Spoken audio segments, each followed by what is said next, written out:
Bienvenidos y bienvenidas a su programa Monseñor Romero y la misión del Evangelio. Un programa que lleva dos objetivos: conocer a Monseñor Romero y estudiar la Sagrada Escritura con un juicio crítico desde la teología de la liberación. Cada día tendremos un encuentro con Monseñor Romero y con el Dios de Jesús.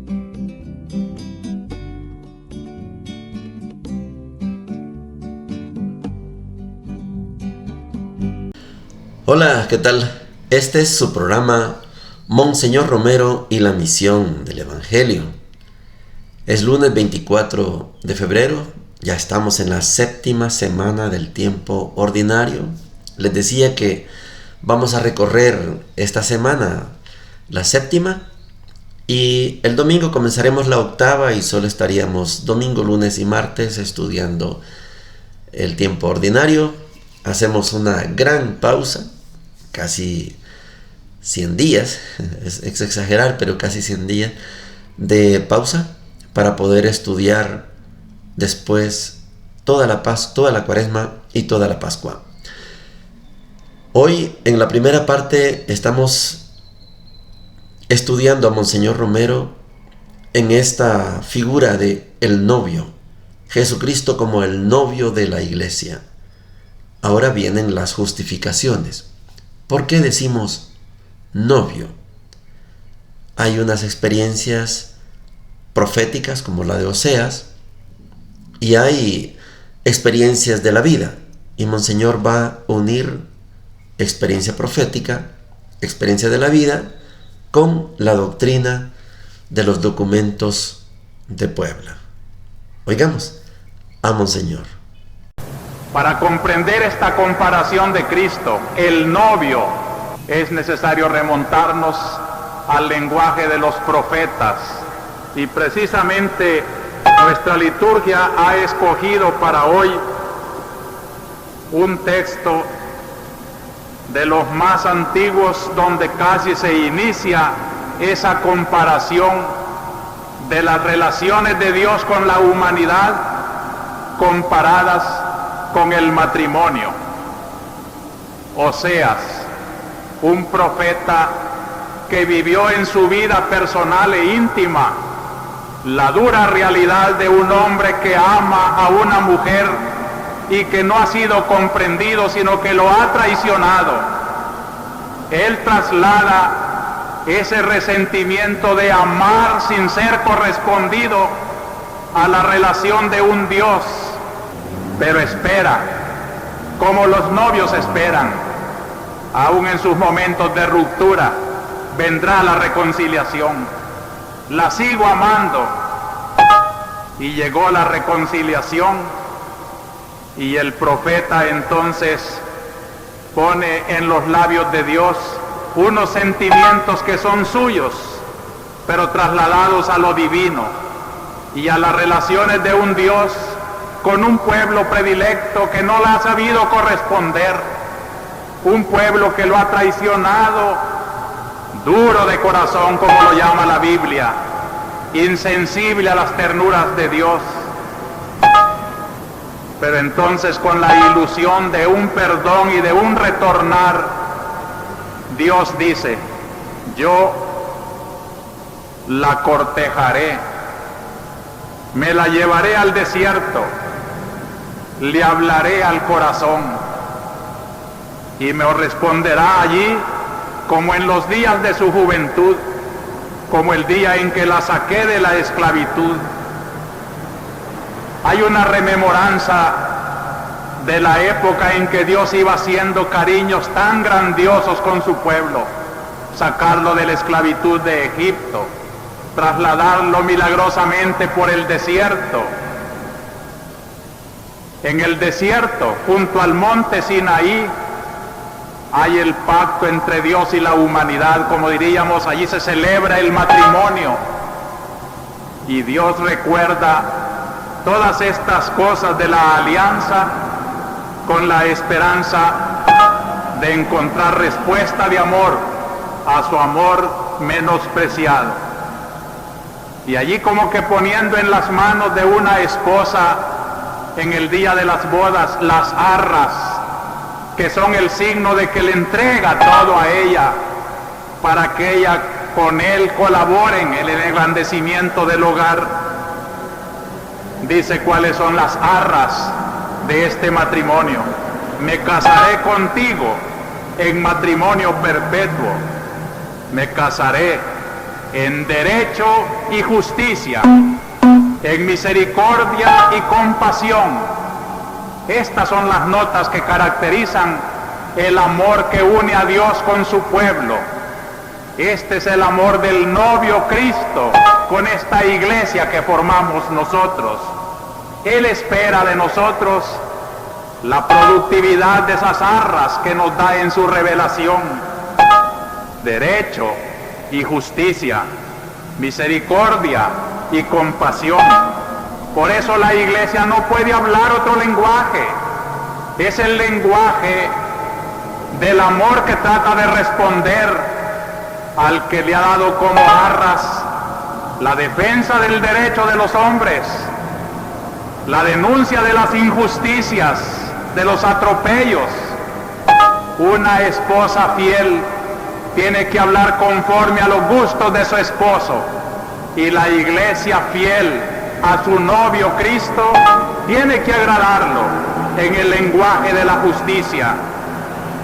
Por eso es hermoso oír cuando el Papa Juan Pablo, intérprete de la iglesia de hoy, respalda la línea de los obispos en América Latina y dice: debemos llamar por su nombre a la injusticia, la explotación del hombre por el hombre, la explotación del hombre por el Estado, la explotación del hombre por los sistemas económicos. Tenemos que llamarlos por su nombre. Debemos llamar por su nombre cualquier injusticia social, cualquier discriminación, cualquier violencia infligida al hombre en su cuerpo, su espíritu, su conciencia, su dignidad humana y su vida. Yo creo que Juan Pablo ya está cayendo mal a mucha gente porque está tratando de ser fiel a esta relación de noviazgo y de amor entre Cristo y su iglesia. Y una novia que traiciona a su novio coqueteando con otros ídolos no sería la verdadera esposa de nuestro Señor Jesucristo.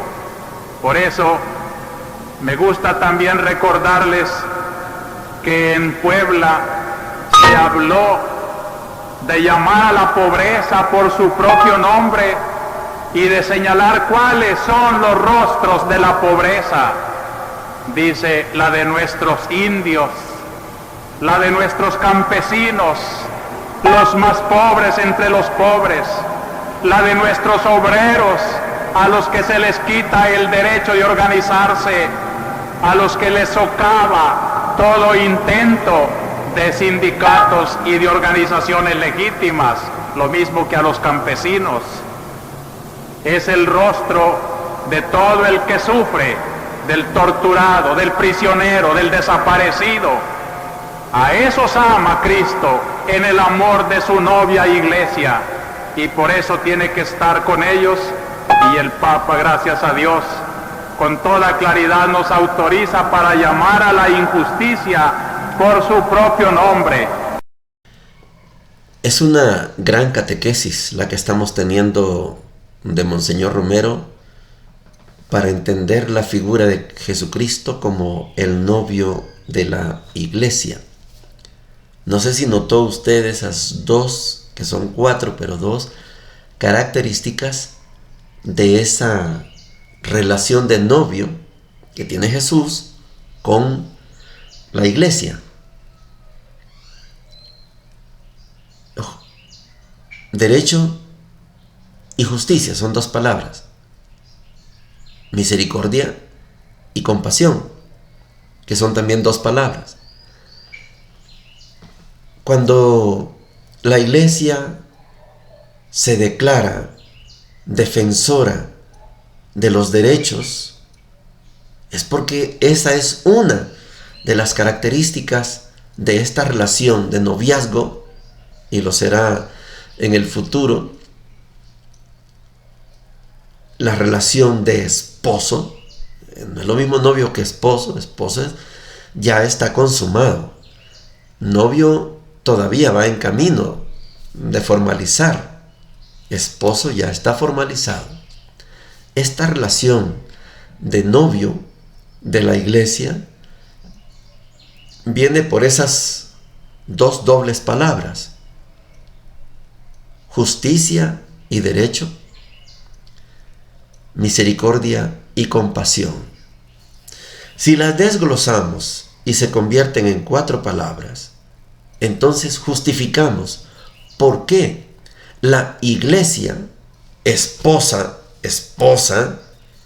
ya no novia, sino esposa de Cristo,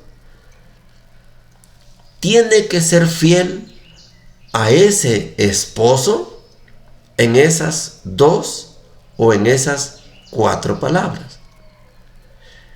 Si en vez de derecho hay violación del derecho, si en vez de justicia hay injusticia, si en vez de misericordia hay odio, si en vez de compasión hay explotación, destrucción, la iglesia tiene que alzar su voz. Monseñor Romero es padre, podemos decir la figura más popular, es tata, papá, de muchos obispos que no se atreven a alzar la voz, tienen miedo. Y Monseñor da cátedra.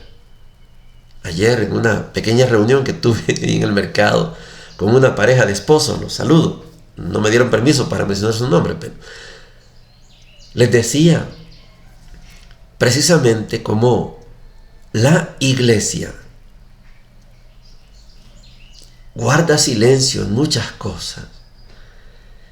Y tenemos a Monseñor Romero que no guardó silencio.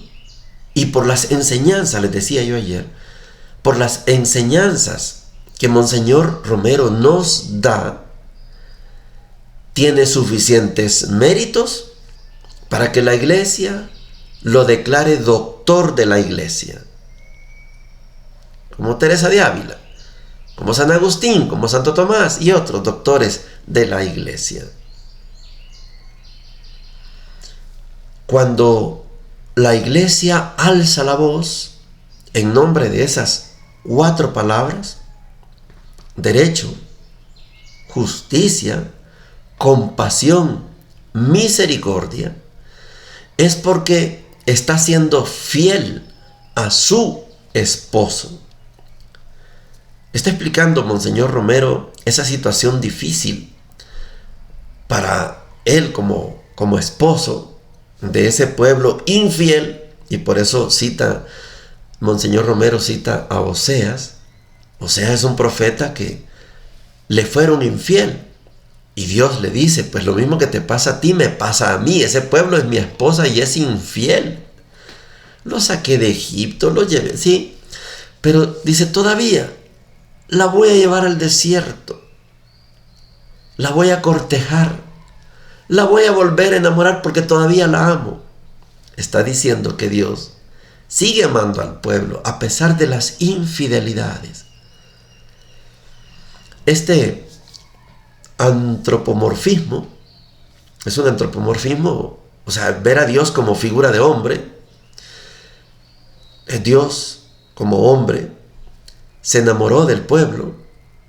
Primero fue novio y después esposo. Y Dios nunca fue infiel. El pueblo muchas veces ha sido infiel y sigue siendo infiel. No hay derecho, no hay justicia, no hay compasión, no hay misericordia. Lo que hay son otras cosas. Intereses es lo que más abunda. Vamos a seguir estudiando esta figura de Cristo como novio porque hay mucha enseñanza. Hay mucha enseñanza, y citando los documentos de Puebla, ¿cómo no va a tener valor la palabra de Puebla cuando dice los rostros de la pobreza son bien concretos? Los indígenas, los campesinos, los obreros, las empleadas, la mujer, son rostros. Yo les decía que parte del conflicto que tuve en Panamá con el obispo, el señor Oscar Mario Brown, obispo de Veraguas, fue sencillo. ¿Cómo me puede prohibir el obispo? No puede. Prohibirme que yo ande divulgando los documentos de Medellín y Puebla. No, señor, yo no le voy a hacer caso. Era mi deber dar a conocer esos documentos. Actualícese, me dijo. Estudie Santo Domingo. Sí, pero también Medellín y Puebla. Fue un conflicto. Vamos a seguir estudiando esta figura porque es más que interesante. Estamos en las lecturas. Hoy comenzamos el libro del Eclesiástico. Para nosotros decir eclesiástico es un nombre, pero el nombre original es Ben Sirá. Y vamos a tener varios días estudiando el eclesiástico. Les prometo que es algo muy rico. Hemos aprovechado, ¿se acuerda cuando estudiamos toda la carta a los Hebreos? Comenzamos ya los capítulos del 1 al 11 del Génesis. Le pusimos un remache con Hebreos 11 por el tema de la fe. Y ahora vamos a comenzar el libro del Eclesiástico. Comenzamos en el capítulo 1, versículos del 1 al 10, y dice lo siguiente: Toda sabiduría viene del Señor y está con Él por siempre. La arena de los mares, las gotas de la lluvia y los días del mundo, ¿quién los contará? La altura de los cielos, la anchura de la tierra y la profundidad del abismo, ¿quién las escrutará? ¿Quién ha escrutado la sabiduría de Dios, que es anterior a todo? Antes que todo, fue creada la sabiduría y la inteligencia prudente desde la eternidad. La fuente de la sabiduría es la palabra de Dios en las alturas, y sus canales son mandamientos eternos. La raíz de la sabiduría, ¿a quién fue revelada? ¿Y sus recursos, quién los conoció? La ciencia de la sabiduría, ¿a quién fue revelada? ¿Y su mucha experiencia, quién la conoció? Uno es el Altísimo, Creador Todopoderoso. Uno solo es sabio, temible en extremo. El que está sentado en su trono, el Señor mismo creó la sabiduría, la vio, la midió y la derramó sobre todas sus obras. Se la concedió a todos los vivientes y se la regaló a quienes lo aman. Palabra de Dios. Te alabamos, Señor. Qué lástima que no estamos en junio, pero igual yo sé que muchos de ustedes que escuchan este programa son profesores, profesoras, maestros, maestras, catedráticos, catedráticas. Y este libro, precisamente, es un libro de una persona maestra, de una persona profesora, de una persona que fue formado en los más altos valores de la ley judía y trata de transmitírselo a otros. Esto no es un llamado de sean buena gente, no, es específico. Vamos a pasar varios días estudiando el eclesiástico, pero aquí la palabra primera que se nos narra en este capítulo 1 es la sabiduría.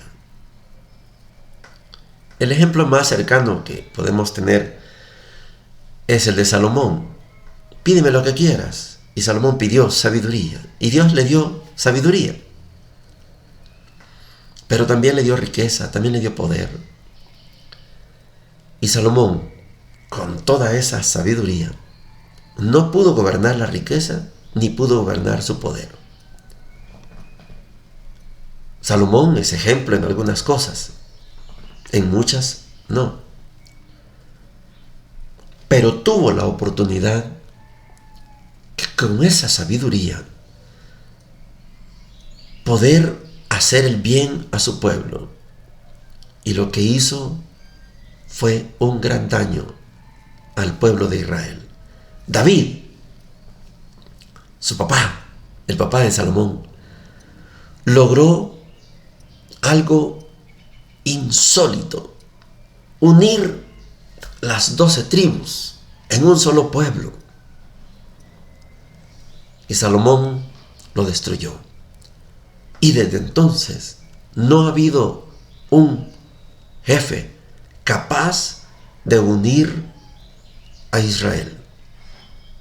El actual presidente de Israel, Netanyahu, no tiene una pizca de sabiduría. No la tiene. No la tiene. La sabiduría de David, la sabiduría que se recibió Salomón, era unir, no desunir. Netanyahu no es el presidente de todos los israelitas, de todos los judíos. No, no lo es, porque no tiene la sabiduría. Nosotros en el país estamos experimentando un fenómeno. No voy a mencionar el nombre, pero un político lo llama excepcionalidad. Es una palabra que le queda muy bien. Estamos viviendo una excepción. Ojalá y la sabiduría, como la cadena que pasaron anoche, ojalá que la sabiduría gobierne esta excepcionalidad. Puede hacerlo. Tiene todas las condiciones para que la sabiduría oriente toda esta excepcionalidad. La minería es fuera de la racionalidad y fuera de la excepcionalidad. La minería, eso no es excepción, esa es una copia de otros pueblos. Allí no hay excepcionalidad. No me gusta meterme en este tema porque no es así, pero me encantan las palabras, aunque no soy seguidor de ellos, pero de el guatemalteco Gutiérrez. Tienen mucho poder en el país, en Guatemala y aquí también, y van a tener más poder, lógicamente, con estas condiciones que ofrece el gobierno actual. Van a tener más poder, van a hacer más dinero, más millones, y van a tener más control, van a penetrar más el país. Pero me gustan sus palabras. Ha logrado lo que otros están lejos de lograr. Aquí hay condiciones. Me gustó que lo más urgente para este país es la mano de obra, es el trabajo. Dios bendiga esos esfuerzos si van a generar más mano de obra. Pero Dios, se lo pido a Dios de corazón, que elimine la minería. Eliminen la minería, es que no sirve. Esa mano de obra no nos sirve. Eso no nos ayuda. Se puede trabajar de otra manera. La cadena lo mismo, lo dijo ayer. Se puede sin esa babosada de la minería. La sabiduría, en el libro de Eclesiástico, es el punto central. Y la sabiduría es Dios. Recuerde que está hablando, escribió un profesor, un maestro de la ley. Por eso se llama eclesiástico, así lo traducimos. Pero Ben Sirá significa el hijo de Sirá. Vamos a hablar más sobre ese detalle. Me motiva mucho el tema de la sabiduría porque yo sé que muchos buscan ser más sabios y los felicito. Así hay que hacer. Pero busquen por donde busquen. Estoy segurísimo. Van a ir a parar a Dios. porque Dios es la sabiduría. Vamos a seguir estudiando el Eclesiástico. Marcos capítulo 9, versículos del 14 al 29 dice lo siguiente. Cuando volvieron a donde estaban los otros discípulos, los encontraron en medio de una gran multitud, discutiendo con algunos escribas. En cuanto a la multitud distinguió a Jesús, quedó asombrada y corrieron a saludarlo. Él les preguntó sobre qué estaban discutiendo. Uno de ellos le dijo: Maestro, te he traído a mi hijo que está poseído de un espíritu mudo. Cuando se apodera de él, lo tira al suelo y le hace echar espumas por la boca. Entonces le crujen sus dientes y se queda rígido. Le pedí a tus discípulos que lo expulsaran, pero no pudieron. Generación incrédula, respondió Jesús. ¿Hasta cuándo estaré con ustedes? ¿Hasta cuándo tendré que soportarlos? Tráiganmelo. Y ellos se lo trajeron. En cuanto vio a Jesús, el espíritu sacudió violentamente al niño, que cayó en el suelo y se revolcaba echando espumas por la boca. Jesús le preguntó al padre: ¿Cuánto tiempo hace que está así? Desde la infancia, le respondió, y a menudo lo hace caer en el fuego o en el agua para matarlo. Si puedes hacer algo, ten piedad de nosotros y ayúdanos. Si puedes, respondió Jesús, todo es posible para el que cree. Inmediatamente el padre del niño exclamó: creo, ayúdame porque tengo poca fe. Al ver que llegaba más gente, Jesús increpó al espíritu impuro diciéndole: espíritu mudo y sordo, yo te lo ordeno, sal de él y no vuelvas más. El demonio gritó, sacudió violentamente al niño y salió de él, dejándolo como muerto, tanto que muchos decían: está muerto. Pero Jesús, tomándolo de la mano, lo levantó y el niño se puso de pie. Cuando entré en la casa y quedaron solos, los discípulos le preguntaron: ¿por qué nosotros no pudimos expulsarlo? Él les respondió: esta clase de demonios se expulsa solo con la oración.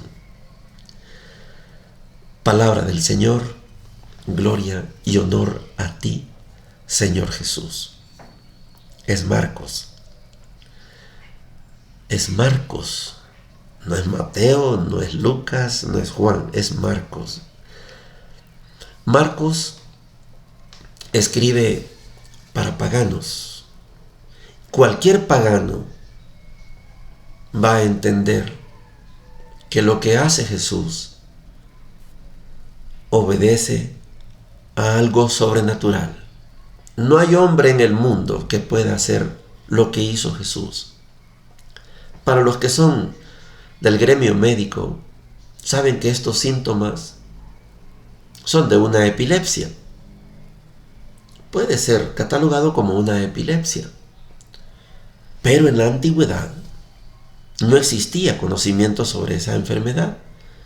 Y cuando no existe conocimiento de una enfermedad, entonces se le atribuye al demonio. Tiene un espíritu mudo y sordo. Es un demonio. Lo tiene poseído. ¿Cuántos casos hemos conocido usted y yo de una epilepsia? La epilepsia, yo tengo un ahijado epiléptico allá en Guatemala. Y la epilepsia para muchos no tiene remedio. Hay que estar tomando Epamin y otros similares. Pero cuando yo estaba con mi ahijado, que padecía de la epilepsia, se hablaba de una operación en el cerebro, de poner una válvula. Yo no soy médico, solo estoy diciendo que han pasado 2000 años para que la ciencia encuentre una solución, una válvula, cualquiera que sea el método. Lo que hizo Jesús, sanar a ese, en el caso que sea una epilepsia, no lo podía hacer ningún hombre Ningún médico de la época, ni siquiera tenía nombre esa enfermedad.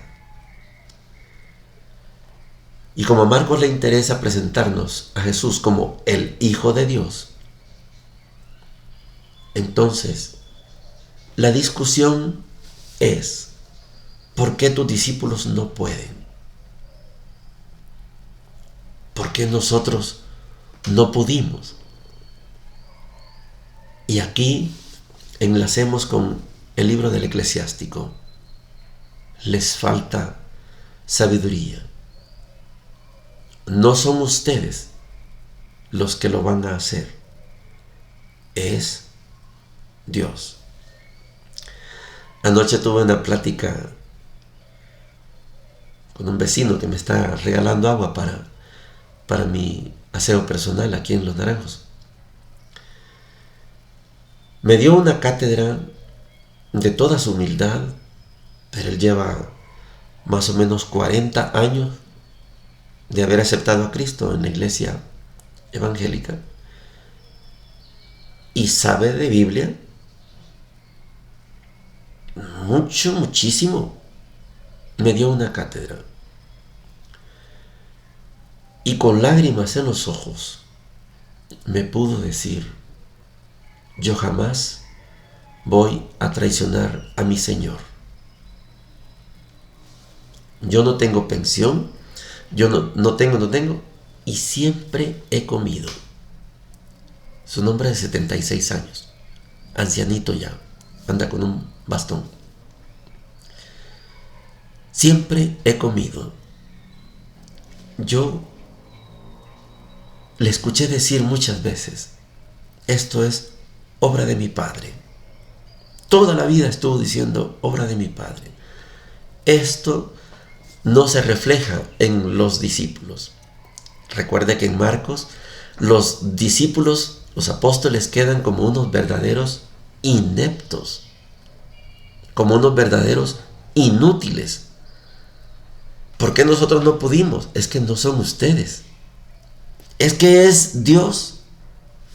Y esto aplicado al país, es que no es el presidente, es que no es el gabinete, es que no es la asamblea, es que tiene que ser Dios. Si le preguntan a Dios: Señor, iniciamos la minería, Dios le va a decir: no. Pero no le van a preguntar: ¿por qué nosotros no pudimos? Es que esto solo se logra con oración. Conclusión: no son ustedes.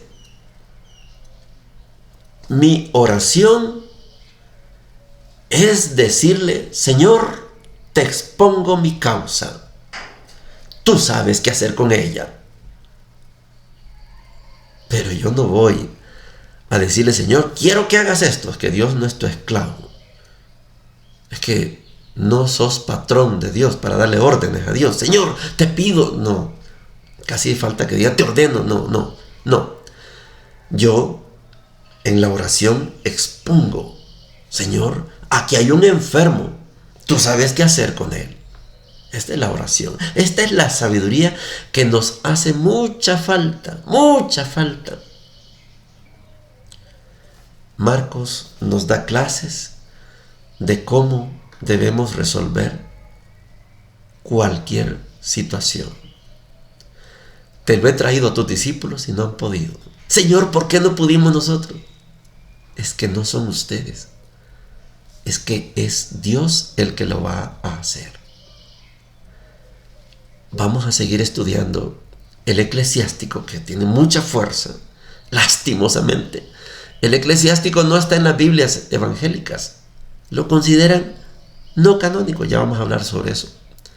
Y vamos a estudiar también a Marcos, ahora ya en la segunda parte, ya estamos en la segunda mitad del Evangelio de Marcos. Y vamos a ver detalles que nos van a hacer grandes a usted y a mí. Bendiciones para todos y para todas. Hemos presentado Monseñor Romero y la misión del Evangelio. Hasta la próxima.